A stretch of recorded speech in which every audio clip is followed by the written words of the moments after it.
जब हम कोविड-19 जैसी कम्युनिकेबल डिजीज से लड़ रहे हैं, तब कम्युनिटी से हमें हर तरह के सपोर्ट की सख्त ज़रूरत है और इसमें सबसे अहम है हेल्थ सीकिंग बिहेवियर। हम सबको मिलकर ये प्रयास करना है कि जिस भी किसी को कोविड-19 के सिम्टम्स डेवलप हों, वह उसे छुपाए नहीं, बल्कि सामने आकर उससे संबंधित इलाज ले। अगर हम ऐसा नहीं करते हैं, तो हम तो बीमार होंगे ही, बल्कि अपने परिवार को भी बीमार कर सकते हैं। हर पेशेंट को अपने को बचाने के साथ साथ अपनी फैमिली को बचाने के लिए सरकार द्वारा प्रोवाइड की गई हेल्थ सुविधाओं को अपनाते हुए इस लड़ाई में अपना योगदान देना होगा। देश में अब तक 20,917 लोग कोविड-19 से क्योर हो चुके हैं और 44,029 केसेस एक्टिव मेडिकल सुपरविजन में हैं। पिछले 24 घंटे में अगर हम देखें तो पाते हैं कि टोटल केसेस में 4,213 केसेस का इंक्रीज नोट किया गया है, पर साथ में ही 1,559 पेशेंट्स क्योर भी हुए हैं। इस तरीके से हम देखें तो पाते हैं कि हमारा टोटल रिकवरी रेट अब 31.15% हो चुका है। कुल कंफर्म केसेस की संख्या इस समय 67,152 है। स्वास्थ्य मंत्रालय ने 8 मई को कंफर्म कोविड-19 पेशेंट्स के लिए एक रिवाइज्ड डिस्चार्ज पॉलिसी भी जारी की है। यह मिनिस्ट्री द्वारा ऑलरेडी इशूड गाइडलाइंस, जो कि हमारे 3 टियर कोविड फैसिलिटीज और categorisation of patients based on clinical severity, उसके साथ अलाइंड है।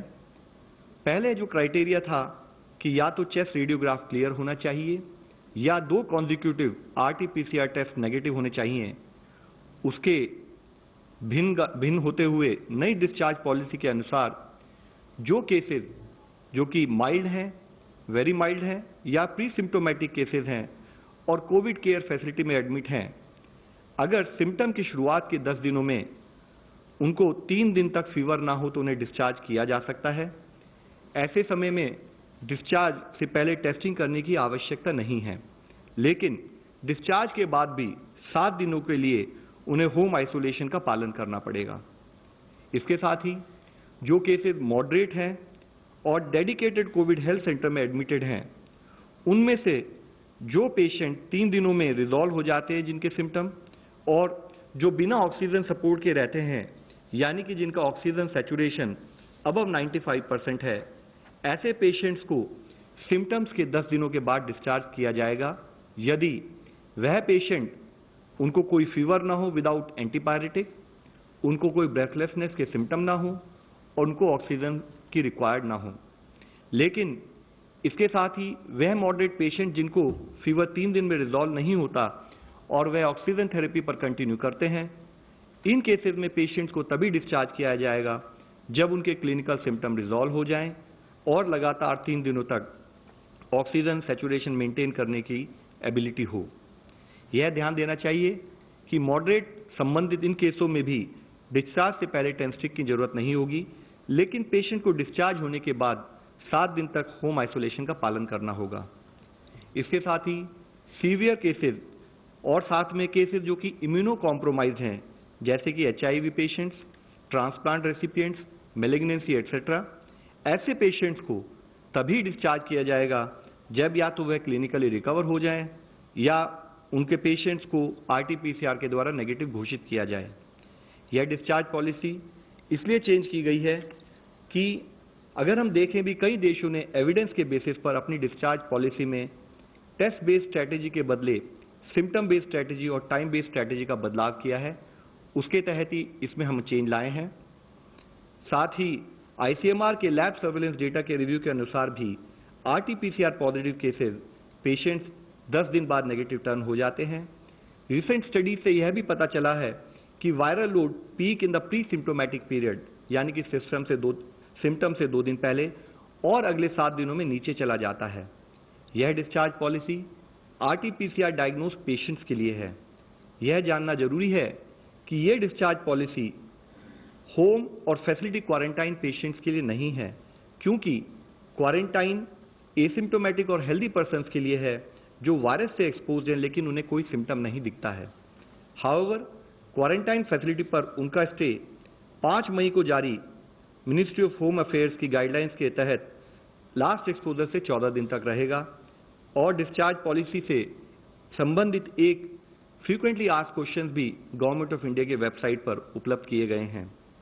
इसी संदर्भ में मिनिस्ट्री ऑफ हेल्थ ने home isolation of very mild और प्री सिम्टोमेटिक कोविड-19 केसेस के लिए भी एक रिवाइज गाइडलाइन जारी की है, जिसके अनुसार वेरी माइल्ड और प्री सिम्टोमेटिक कोविड-19 केसेस के लिए होम आइसोलेशन पीरियड समाप्त होने के बाद टेस्टिंग की कोई आवश्यकता नहीं है।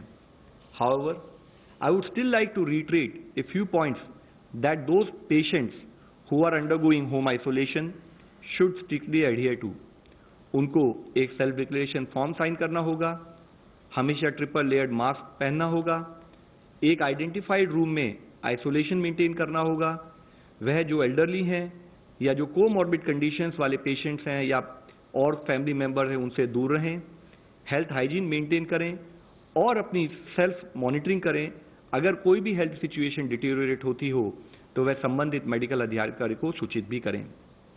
माननीय स्वास्थ्य मंत्री जी ने north eastern states Arunachal Pradesh, Assam, Manipur, Meghalaya, Mizoram, Nagaland, Tripura और सिक्किम के साथ एक वीडियो कॉन्फ्रेंस के जरिए राज्यों में कोविड स्थिति की समीक्षा की।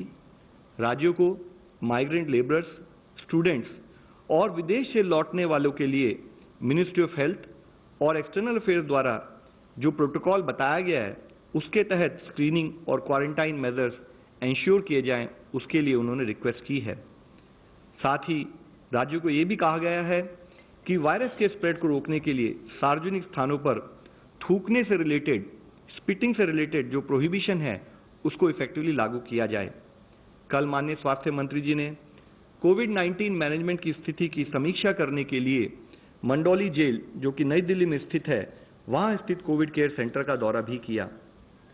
National Institute of Virology Pune ने एक एंटीबॉडी डिटेक्शन किट कोविड कलज एलाइजा नामक IgG एलिजा टेस्ट किट को डेवलप किया है। माननीय स्वास्थ्य मंत्री जी ने इस संदर्भ में कहा कि इंडिजिनस टेस्ट कोविड-19 के सर्वेलेंस में महत्वपूर्ण भूमिका निभाएगा। इसी के साथ ही भारतीय नौसेना द्वारा डिजाइन किए गए पर्सनल प्रोटेक्शन किट को भी इनमास यानी कि इंस्टीट्यूट ऑफ न्यूक्लियर मेडिसिन और अलाइड साइंसेज द्वारा हाईएस्ट टेस्टिंग स्टैंडर्ड्स के साथ सर्टिफाई किया गया है। डिपार्टमेंट ऑफ बायोटेक्नोलॉजी और biotechnology industry research assistance council ने वैक्सीन्स, डायग्नोस्टिक्स, थेरेप्यूटिक्स और अदर टेक्नोलॉजी से संबंधित 70 प्रपोजल को भी शॉर्टलिस्ट करके फंडिंग के लिए सेलेक्ट किया है। जहां एक और हम समाज में हेल्थ सीकिंग बिहेवियर प्रमोट करना चाहते हैं, वहीं दूसरी ओर हम सबको मिलकर कोविड-19 से जुड़े हुए स्टिग्मा से भी लड़ना होगा। हमें बीमारी से लड़ना है, बीमार से नहीं।